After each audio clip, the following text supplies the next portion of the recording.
కడప జిల్లా బద్వేలు మున్సిపాలిటీ పరిధిలో 18, 20, 21 ward Puchalapalli Sundarayya Nagar, Ailamma colony, జ్యోతి bus colony, Mohammed కాలనీలో కనీస మౌలిక సౌకర్యాలు కల్పించాలని భారత కమ్యూనిస్టు పార్టీ ఆధ్వర్యంలో సిఐటియు ఆఫీస్ నుండి రెవెన్యూ డివిజనల్ ఆఫీస్ వరకు ప్రదర్శనగా వెళ్లి ధర్నా నిర్వహించారు. సిపిఎం జిల్లా కార్యదర్శి ధర్నా ఉద్దేశించి మాట్లాడుతూ కామ్రేడ్ పుచ్చలపల్లి సుందరయ్య పేరుతో 2001 డిసెంబర్లో భూ పోరాటం నిర్వహించి సిపిఎం నాయకులు, కార్యకర్తలు 18 రోజులు సెంట్రల్ జైలు జీవితం అనుభవిస్తే 3600 కుటుంబాలకు ఇళ్ల స్థలాల పంపిణీ జరిగిందని, ఐలమ్మ కాలనీ, జ్యోతి బస్ కాలనీ నాటికే ఆ భూమిలో ఉన్న కబ్జాదారులు నకిలీ పట్టాలన్నింటినీ తర్వాత కాలంలో రెవెన్యూ అధికారులు రద్దు చేశారన్నారు.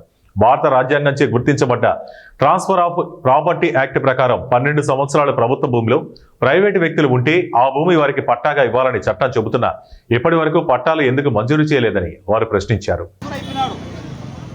ఆ తర్వాత ప్రీతి మేడము జాయింట్ కలెక్టర్ రాజంపేటకు వచ్చినప్పుడు ఆమె వచ్చి జ్యోతి బస్ కాలనీ, ఐలమ్మ కాలనీ చూసి ఇంత పేదరికం ఉందా బద్వేల్ టౌన్లో అని చెప్పి సానుభూతి తెలియజేసింది. మీ అందరికీ సౌకర్యాలు.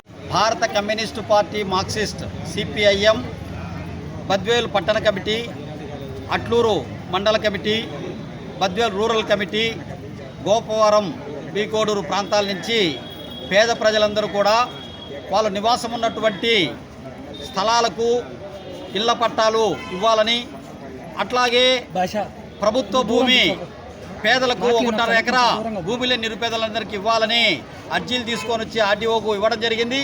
ఆర్డీఓ గారు సానుకూలంగా స్పందిస్తూ మీకు పొజిషన్ సర్టిఫికేట్ కాదు డీకేడీ పట్టాలు ఇప్పిస్తాము, అలాగే ప్రభుత్వ భూమి ఎక్కడుందో మేము పరిశీలించి అధికారుల ద్వారా రికార్డులలో మీరు పెట్టిన దరఖాస్తులు అర్హులైతే వాళ్ళందరికీ కూడా భూములు కూడా ఇస్తాము అని చెప్పి హామీ ఇచ్చారు.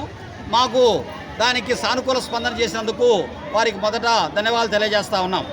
రెండోది, ఈరోజు దాదాపుగా చంద్రబాబు నాయుడు ప్రభుత్వం 2014లో అధికారంలో ఉన్నప్పుడు అర్జీలు ఇచ్చాము.